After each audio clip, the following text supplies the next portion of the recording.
She didn't even look at me when she walked in, just strutted past in those absurd Louboutins I paid for back when her idea was a PDF and our office was the breakfast table. Now she floats through the courtroom like a tech goddess, designer suit, diamond earrings, hair in that high-powered bun she swears makes her look less wife, more weapon. Behind her, a trail of SMUG, her lawyer, her Botoxed mother, and her useless brother who once consulted for 6 months and thinks that makes him a founding member. I watched them all like a ghost at my own funeral. She nodded to her lawyer and smiled, not at me, not even at the judge, just a smile to herself, the kind of smile people wear when they think they've already won. "You're not getting a dime," she told me when she served the divorce papers. "The prenup covers everything. You signed it." Yes, I did sign the prenup. I also co-signed the Series B funding that kept her little dream alive after her second warehouse flooded and the insurance company laughed her out of the room. Funny how memory gets selective once the money's flowing. She filed on our anniversary. I got the papers at 7:42 p.m. during dinner. I remember because the delivery guy actually apologized. "Man, that's cold," he muttered as I signed for it. Cold is one word, calculated is better. That day, Jenna updated her bio on LinkedIn to founder, CEO, visionary. No mention of me. Not that I needed it. I still had the receipts. I built her first website from scratch. I ran payroll when she forgot. I called the investors when her anxiety attacks left her crying on the bathroom floor. I even borrowed against my retirement to keep her company afloat during a brutal Q3, but apparently none of that mattered, because when it came time to divide the assets, I was suddenly just the husband. That's why I sat in the back row, not beside her, not beside anyone, just behind them all, invisible, watching, listening, letting them believe the illusion. Because illusions are fragile. They shatter so beautifully when you know where to tap. And here's the funny thing. Over 97% of the people who listen to stories like this never subscribe. Maybe you're one of them, but every time someone does, it tells our team that what we're building matters, that stories like mine, stories they tried to erase, deserve to be told. So if you're still here, maybe hit that button. It helps more than you think. Anyway, when the judge entered, everyone stood like we were at some twisted wedding. Jenna's lawyer handed over the prenup like it was the 10 Commandments. Her mother leaned in to whisper something, probably rehearsed lines like, "He'll never recover." Her brother chuckled. I could almost hear the toast they'd give later. Champagne, shrimp cocktail, pitying laughter about the old fool who thought he mattered. But they hadn't seen the folder. Hell, I hadn't seen the folder until 3 nights ago. I was digging through an old filing cabinet in my home office, trying to find my W-2 for a credit card dispute. That's when I found it, a beige folder with a red tab, buried under a stack of workshop invoices and old rent receipts. The label, in Jenna's handwriting, read, "Series B Emergency Copies." My first reaction? Annoyance. I assumed it was a duplicate of documents we'd long since shredded or digitized. But something made me flip it open. Inside were 5 pages, the term sheet, the signature page, my name, my signature, and a clause that made my stomach go cold. Guarantor shall retain entitlement to 50% of net proceeds from any sale, acquisition, or dissolution of company unless formally discharged in writing by board and co-signed by guarantor. Discharged in writing. Co-signed. There was no discharge. I stared at that clause like it was a lottery ticket. I could hear Jenna's voice in my head months ago saying, "We're way past needing your help now. Try to be graceful, Mark." Graceful. Grace is for eulogies. This wasn't a eulogy. This was an autopsy, and the cause of death was about to be paperwork she forgot to bury. I didn't call her. I didn't rage. I didn't send threatening emails or leave angry voicemails. I made one call, to someone I hadn't spoken to in years, someone she probably thought had vanished. But ghosts don't vanish. They haunt. The house felt colder, not in temperature, but in tone, like it already belonged to someone else. She didn't even bother to hide it. My name scraped off the mailbox, garage code changed, even the framed photos of our 20 years together replaced with monochrome shots of her leadership retreats. When I stepped inside, it smelled like lavender and distance. Every piece of my life had been packed neatly into 3 cardboard boxes sitting in the foyer, my toothbrush, my cufflinks, the coffee mug I used every morning for 12 years, cracked and thrown in without wrapping. Not broken, just careless. That's what stung the most. It wasn't rage, it was indifference. I walked through the rooms like a stranger in a museum of our marriage. The photos were gone, but the outlines on the wall where they used to hang remained. Ghost frames. I paused at one, our trip to Montana, the one where her startup had its first viral moment. She cried in my arms that night, whispering, "If this works, it's because of you." Guess she meant until it worked. She'd even revoked my access to the vacation property. I only knew because the app on my phone blinked red when I tried to check the thermostat. "No permissions granted," I laughed, a dry, brittle sound. Guess she figured I'd try to hide out there, or maybe she just wanted to erase me from every room I'd ever breathed in. I didn't go for the fridge or the couch. I went to the one place she'd never cared about, my office. She used to mock it, called it my man cave of mediocrity, but it was mine. Books I'd read, tools I'd used, cabinets that held things no one else knew how to file. That's where I found it, bottom drawer, behind a busted surge protector and an envelope labeled Tax Year 2009, a beige folder tabbed in red. Series B emergency copies. I almost didn't open it, figured it was junk, duplicates from 5 laptops ago, but something about the way it was buried, the way it was forgotten, made my hands stop. I slid it out. Inside, 5 documents, crisp, untouched. One was the term sheet, the next was a signed co-signer page, my signature, her signature, and 2 investor initials. Then, there it was, the clause. I remember Joanna, our first lawyer, fighting tooth and nail to keep that clause in. Jenna had rolled her eyes and said, "He'll never care about this stuff anyway. He's just helping me get started," Joanna insisted. "For his own protection." She fired Joanna 3 months later. Clause 14, subsection C. Guarantor shall retain entitlement to 50% of net proceeds in the event of sale, acquisition, or dissolution, unless formally discharged in writing and acknowledged by both parties. I flipped through the folder again. There was no discharge form, no amendment, no board resolution, no countersignature from me, nothing. I leaned back in my chair, that old creak, that familiar ache in my lower back, same feeling I had the night we pulled an all-nighter to prep her pitch deck. She'd fallen asleep on the couch while I fixed her spreadsheet formulas and reworded her founder's bio to make her sound more executive. I remembered every late night, every line of code, every call I took pretending to be her assistant so she could sleep.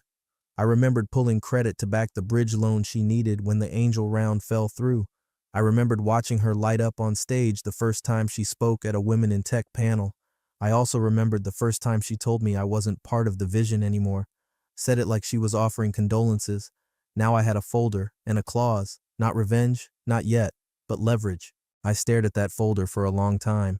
Then I pulled out my phone, scrolled through the contacts I hadn't touched in years, and found the name she thought I'd erased.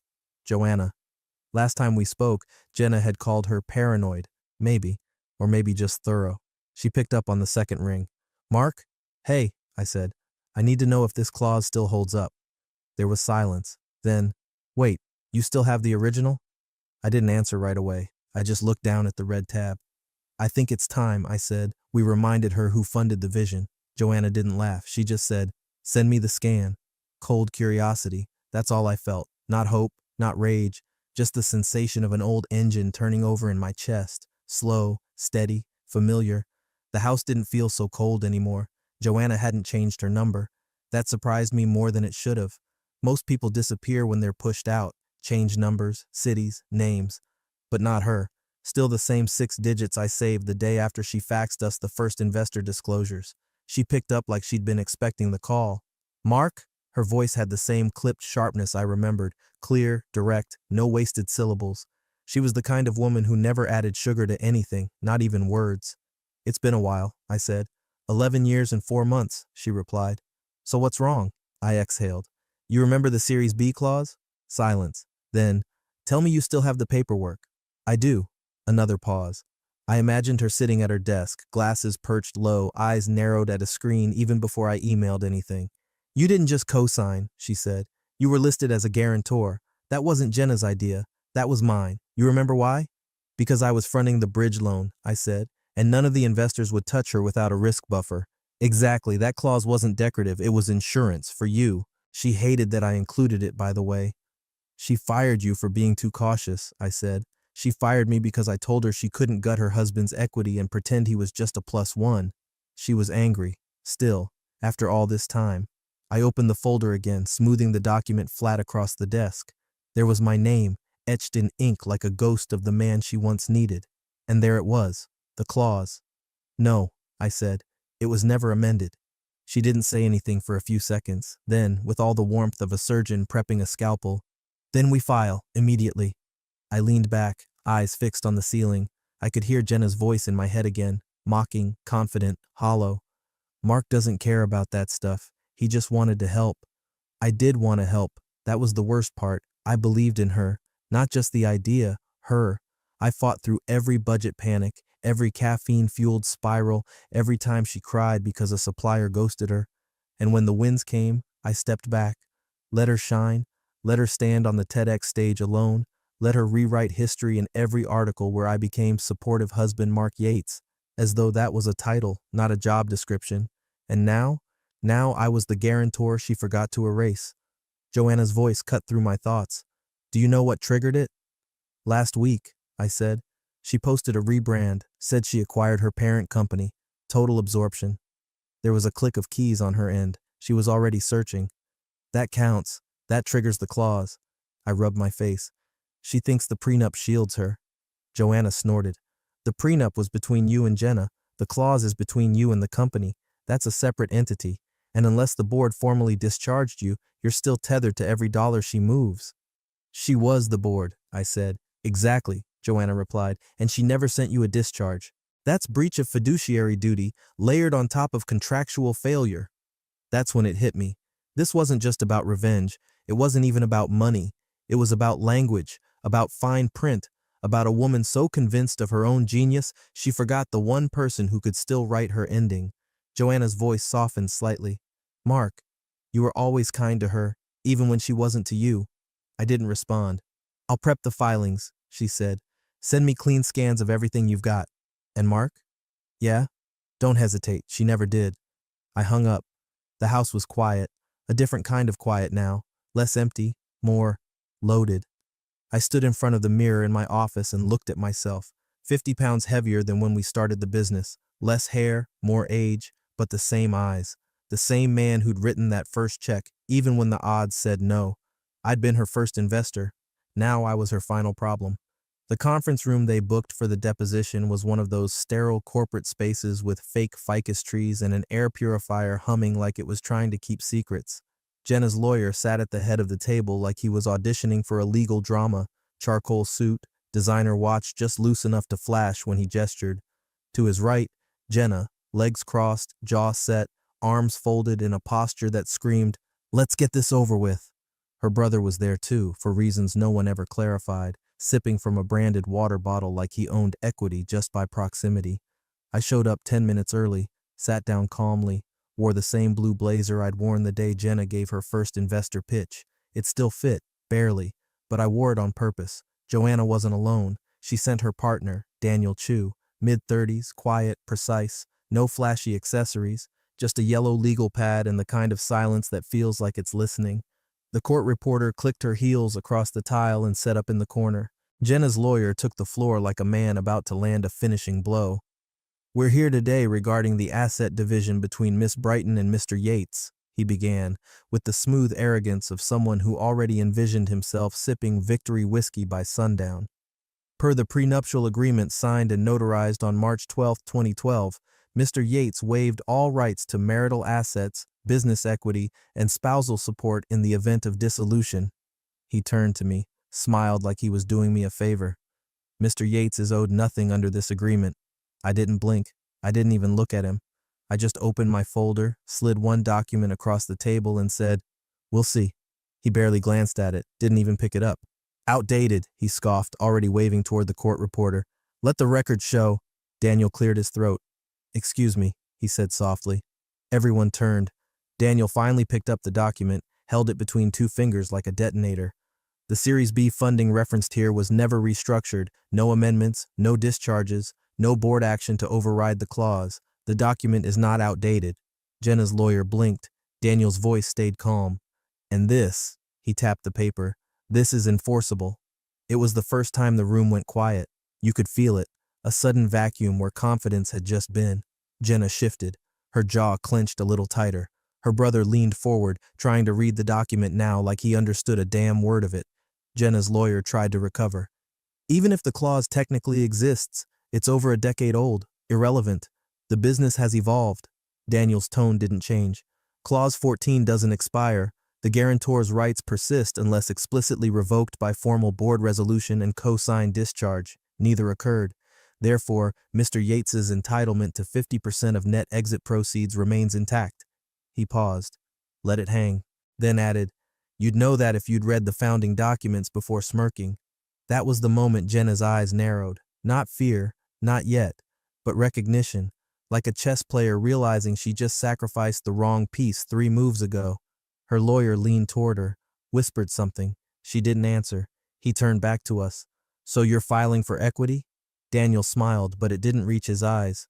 "We're asserting contractual rights. What you file afterward is your choice." That's when I spoke again, quietly. "This isn't a grab, it's a reminder." Jenna looked at me like I'd spit in her wine. "You're pathetic," she muttered. "No," I said. "You just forgot what the foundation was made of." She stood up like she was ending the conversation, but the court reporter hadn't stopped typing. Every word was logged, every sneer, every glance. That's the thing about deposition rooms. Truth doesn't shout, it gets transcribed. Her lawyer gathered his papers faster now, motions slightly jerkier. The same man who swaggered in now looked like he was calculating damage control. On the way out, Jenna brushed past me and hissed, "This won't work, you'll see." I looked at her and said, "You're right, I will see. Everything." And I would, because the bluff failed, and now the game was real. There it was, posted at exactly 10:01 a.m. on a Thursday morning like it was choreographed by a PR firm on Adderall.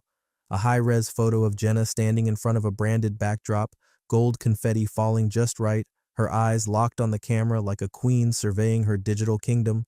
Caption, "So proud to announce our full acquisition of Harmonic Wellness, our original parent company. We've come full circle. A new chapter begins. #CEO, #mergers, #she did that." She even had the gall to tag Forbes and Fast Company like they were already lining up interviews. Below the post, hundreds of comments, blue check marks, fire emojis. Iconic. Boss move. She's that woman. I didn't click like. I clicked forward, sent it straight to Joanna. Subject, confirmation? No body. Just the screenshot. Her reply came exactly 9 minutes later. No greeting, no fluff, just 2 sentences. "Perfect. That triggers your clause. Let's proceed." I read it once, then again, felt nothing and everything all at once, and typed back, "File," then closed my laptop, and poured myself a coffee. There was no celebration, no gloating, just the quiet gravity of a domino being tipped. That's the thing about leverage, it doesn't explode, it creaks, it shifts the floorboards, it makes the other person check their balance before realizing the ground is already gone. This wasn't revenge, not yet. This was arithmetic. I'd watched Jenna for years build her brand off empowerment slogans and manufactured vulnerability. Built, not bought. CEO, not someone's wife. Always careful to erase the scaffolding.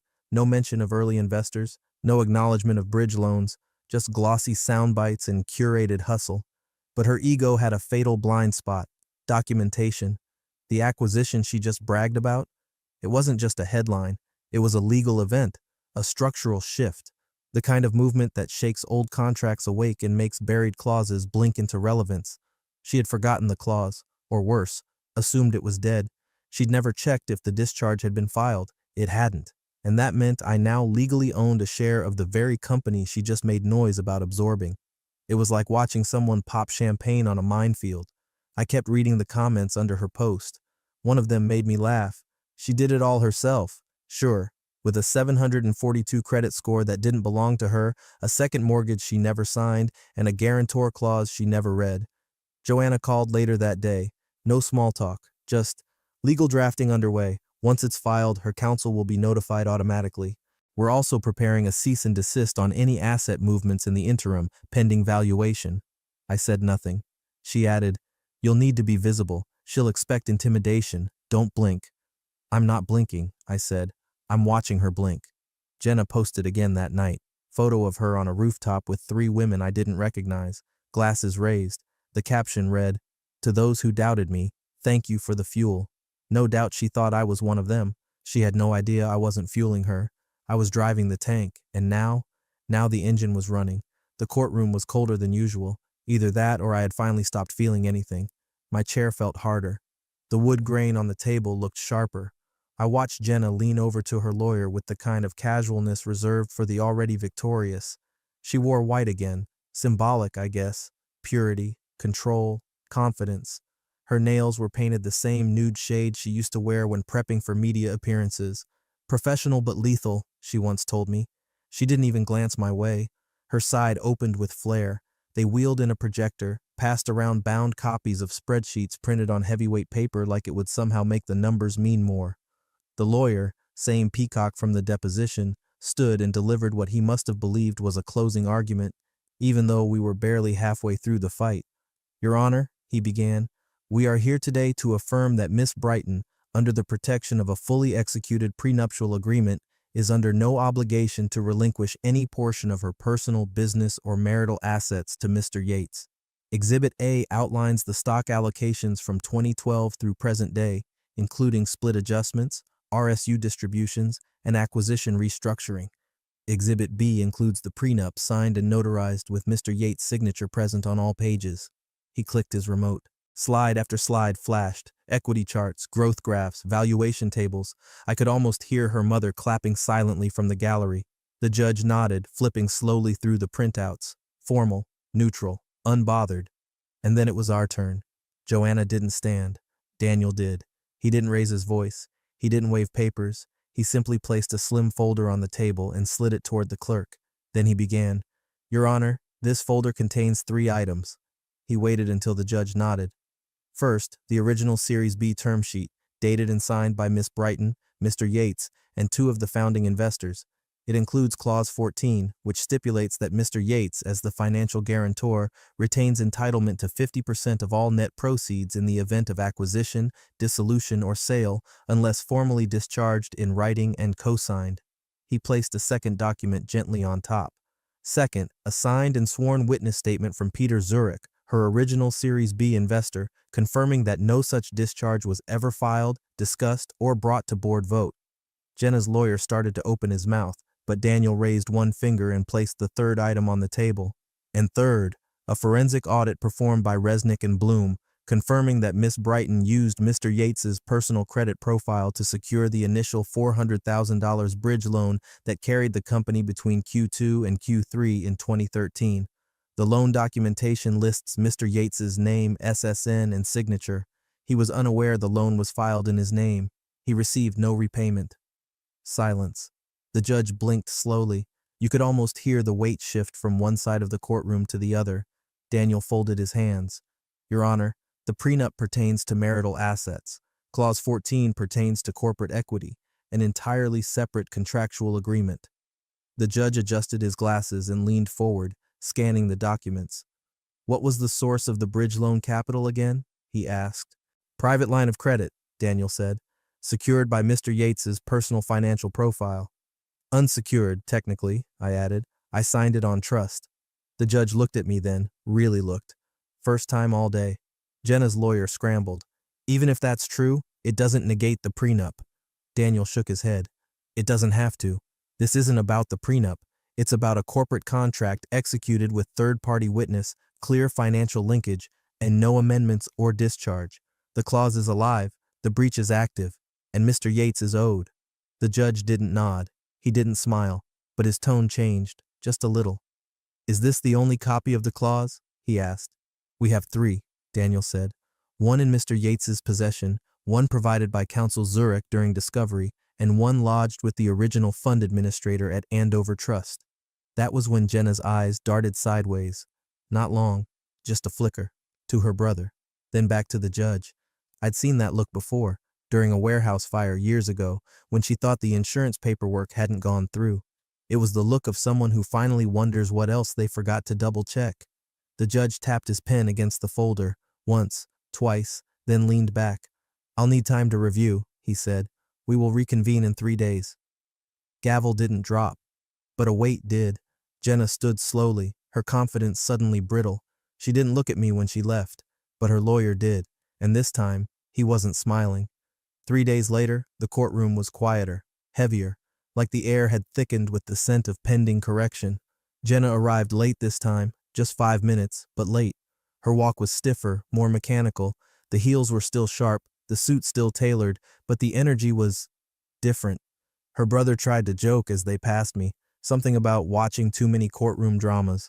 She didn't even react. Not a smile, not a smirk, just a tight nod to her lawyer before taking her seat. The court clerk stood and gestured toward a wheeled cart beside the judge's bench. On it, a binder, not a slim, stapled packet, not a tabbed file folder, a binder, 3 inches thick, black leather cover, brass corner protectors, a label taped across the front in block letters, Series B, Founding Documents. The judge adjusted his glasses and opened it with a slow, deliberate movement, like he already knew what he was about to find but wanted everyone else to feel the weight of it. Jenna rolled her eyes. Her brother chuckled. More of his ancient paperwork, he muttered loud enough for me to hear.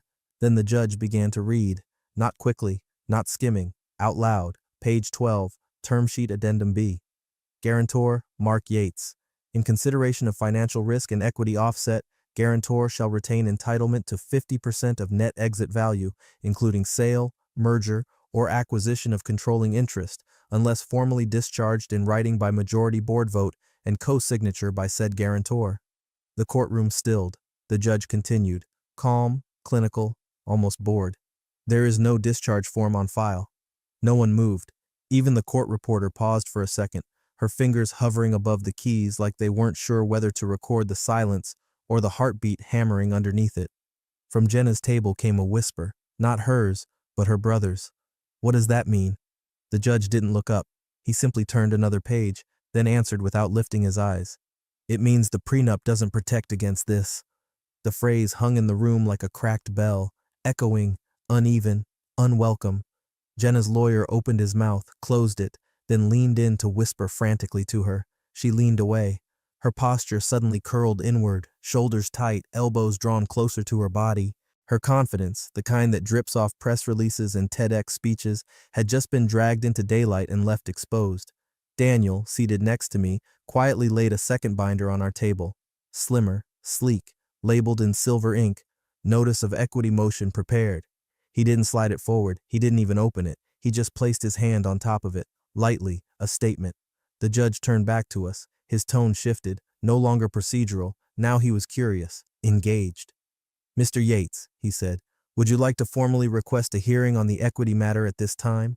I didn't rush my answer. I just met Jenna's eyes, finally, and said, yes, I would.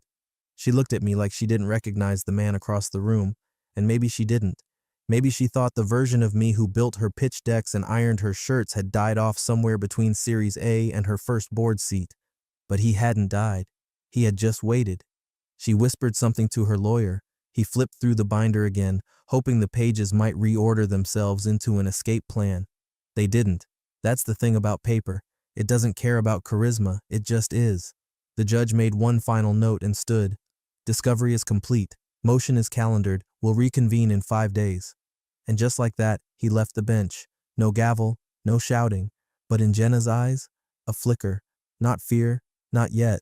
Just panic's first shadow. Joanna walked to the witness stand like she was late for a dentist appointment, annoyed, composed, clinical. No theatrics, just a leather briefcase, a pair of reading glasses, and a mind like a scalpel. She didn't look at Jenna, not once, not even as she passed her. When the bailiff swore her in, Joanna didn't flinch. Do you swear? I do. Not a second wasted. She was already opening her binder before the judge nodded. Daniel stood. Miss Chen, can you please state your prior role in connection to the parties involved? I was retained as outside legal counsel for the Series B funding round for Harmonic Wellness in 2012. I authored the original funding agreement, including all protective clauses, guarantor provisions, and co-signer designations. And what was your relationship to both Miss Brighton and Mr. Yates at the time? I worked with both. Jenna Brighton was the company's founder and CEO. Mark Yates was listed as a financial guarantor and silent partner. He provided bridge funding and personal credit to secure the capital required to close Series B. Joanna turned the page in her binder, lifting it only slightly for visibility. Clause 14 was my addition. Jenna wanted it removed. I refused. That got a reaction, a twitch from Jenna's lawyer, a shuffle of paper from her brother, a barely contained eye roll from Jenna herself. Daniel kept going. Did Miss Brighton take any action in response to your refusal? Joanna didn't pause. She removed me from the company's counsel list. 3 weeks later, she retained new legal support and stopped copying Mr. Yates on board communications. Daniel stepped aside. Can you provide examples? Joanna slid a printed email chain onto the evidence tray. This email is dated 4 months after the Series B closing. It's from Jenna to the board's acting secretary. It reads, quote, "Don't worry about Mark. He forgot he ever signed anything. He just likes feeling included." The courtroom didn't gasp, but it tilted, the kind of tilt that isn't seen, only felt. People sitting straighter, glances exchanged, the court reporter's eyes darting up before resuming her typing. Jenna's lawyer tried to object, but the judge waved him off like he was brushing lint off his robe. Joanna continued, unbothered. There are 6 more emails in which Miss Brighton references Mr. Yates in similar terms. One reads, "He's sentimental, not strategic." Another, "He gave me his name, not his brain." I didn't blink, didn't even shift in my chair, but the room had started to. Perception is a slippery thing. It doesn't crash, it fractures, quietly, incrementally.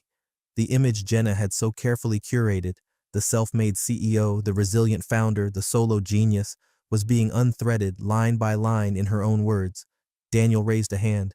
"No further questions at this time." The judge nodded. "You may step down, Miss Chen." Joanna gathered her things. No smile, just precision. She never looked at Jenna, but she didn't need to. The damage wasn't dramatic. It was surgical. Then came the second witness, Jenna's mother. That caught everyone off guard. Even her lawyer blinked, unsure whether he'd heard the name correctly when Daniel said it aloud. She was sworn in with a nervous hand, hair stiff with spray, pearls, a coat too formal for the weather. She walked like someone stepping into an ambush. Daniel was gentle at first. "Mrs. Brighton, were you present during the early years of Harmonic Wellness?" "Yes, I was there. A lot." "And what was Mr. Yates's role in your view?" She shifted in her chair. Eyes glanced toward Jenna, who now looked very interested in her lap. He was always helping. The house was used as collateral for the first loan. The car was in his name. He sold his investment portfolio. He gave everything." Daniel nodded. "Did Jenna ever comment on his contributions?" Her mother inhaled sharply, as though weighing how much truth the room could survive. "She said it wouldn't matter, that the paperwork was hers, the name was hers, the company was hers. She said Mark was just the husband. She said, they never ask about the husband." Jenna's lawyer objected. The judge overruled it. The silence that followed was unbearable because it was complete. Even the hum of the air vent seemed to cut out. That's what it sounds like when a lie begins to collapse. And right then, the courtroom changed. The judge didn't move, didn't speak, but his expression shifted, like someone finally connecting dots on a puzzle they didn't know they were solving. And Jenna? She didn't look angry. She looked cornered, not by me, by her own words, her own mother. It was no longer about equity. It was about credibility. And hers had just been filed under questionable. She smirked. God help her, she actually smirked. After everything, after the clause, the binder, her mother's testimony, the emails, Jenna still managed to sit there like a woman who knew the universe would contort itself to her will, like gravity was a suggestion, and contracts were just decorations on her path to inevitable dominance. She leaned in close to her lawyer, whispered something with a crooked little grin, eyes half-lidded with mock sympathy like she was already prepping the pity interview she'd give when this was all resolved amicably. Her lawyer didn't smile back. The judge cleared his throat, loud enough that the gallery stilled. "We're resuming proceedings," he said, voice smooth but unmistakably sharper than before. "But before we move on to division of property, there's a matter to address." Daniel leaned forward, one hand flat on the desk. The judge turned to me. "Mr. Yates, you are entitled to file a motion for equity share based on the surviving guarantor clause in the Series B documents." Jenna's lawyer immediately stood, snapping back into full peacock mode. "Your Honor, we object. The clause, even if technically intact, does not supersede the financial boundaries established by the prenuptial agreement signed and witnessed." The judge raised a hand. Just one. Calm, measured. "You can object to the sun rising," he said dryly. "Won't stop it." That shut the room up. Even the court reporter blinked and paused before resuming. The judge turned his gaze, not to the lawyer, not to Daniel, not to me, but directly, pointedly, to Jenna. And in that moment, I swear the entire courtroom leaned an inch in. "Miss Brighton," the judge said slowly, "your legal team has presented a prenuptial agreement signed by Mr. Yates that pertains to marital assets. It is, on its own, thorough. However," he opened the binder again, my binder, and tapped a page with one deliberate finger. "However, The court has reviewed verified documents confirming that Mr. Yates is listed as the financial guarantor and equity-eligible co-signer for Series B funding under your corporation. These documents contain no discharge form, no amendment, and no revocation. He shut the binder, loud. In plain terms, the prenup does not protect you against this. And just like that, poof, the smirk was gone. Jenna blinked once, twice. Her brother shifted in his seat like someone had just kicked the bottom out from under his chair. His jaw tightened, then dropped just slightly. He looked down as if looking at the floor might change the facts. Her lawyer froze, paled, then began flipping through his notes like the right argument might be hiding under one of the tabs he hadn't checked. It wasn't. I sat there, hands folded, breath slow, still unreadable. But inside I wasn't smirking. Inside I was memorizing the moment, because this was it. The shift, not the revenge, not the payout, just the recognition that they'd bet the entire farm on a single wall and forgot I was the one who laid the foundation. Jenna opened her mouth, then closed it again. There was nothing to say. For once, nothing she could say. The judge continued, voice like a scalpel now. We will now proceed under the presumption that Mr. Yates is owed equity compensation equal to 50% of the net exit value based on the triggering event disclosed. This court will require a full valuation audit and will grant temporary injunction against asset transfer until such is completed. Translation? She was frozen. Her company, her accounts, her options, frozen. Her lawyer tried again. We request time to review. You'll have it, the judge replied. But let me be clear. This is not a question of interpretation. It is a matter of execution, and Mr. Yates executed his part of the agreement over a decade ago. You forgot. And then he looked at me, for the first time with something that felt like respect. Mr. Yates, motion granted. I nodded once. Jenna exhaled, loudly, but no one was breathing with her, because the room was no longer hers. She was the CEO of a frozen company, and I was just getting started. The doors opened, and I stepped into the sunlight like a man leaving a cold operating room. Not free, extracted, clean cut, no celebration, no speech, just air that didn't feel filtered through arrogance, just my shoes hitting concrete, my shadow walking beside me again, mine. Behind me I heard the sharp clack of heels. She always walked like the world needed to hear her coming. Mark, wait. I didn't stop. I didn't speed up either. Let her work for the distance this time. We can fix this, she said, finally catching up, eyes wide in a way that almost looked human again. But the panic was wrapped in performance, polished desperation. You don't have to do this. I paused, but didn't look at her, didn't give her that win. You did fix it, I said, the moment you cut me out. I'm just collecting what I built. You wouldn't have any of this without me, she snapped. I turned slowly, calm, clean, no heat in my voice. I had you, I said, and you had me. But then you wanted to be CEO of everything, the face, the story, the signature on every deal. So now, I let the silence breathe. Now you're CEO of a half-empty company. Enjoy the view. Her jaw locked. She didn't know whether to cry or scream. That was the part that told me it was real this time. I'd never seen her speechless.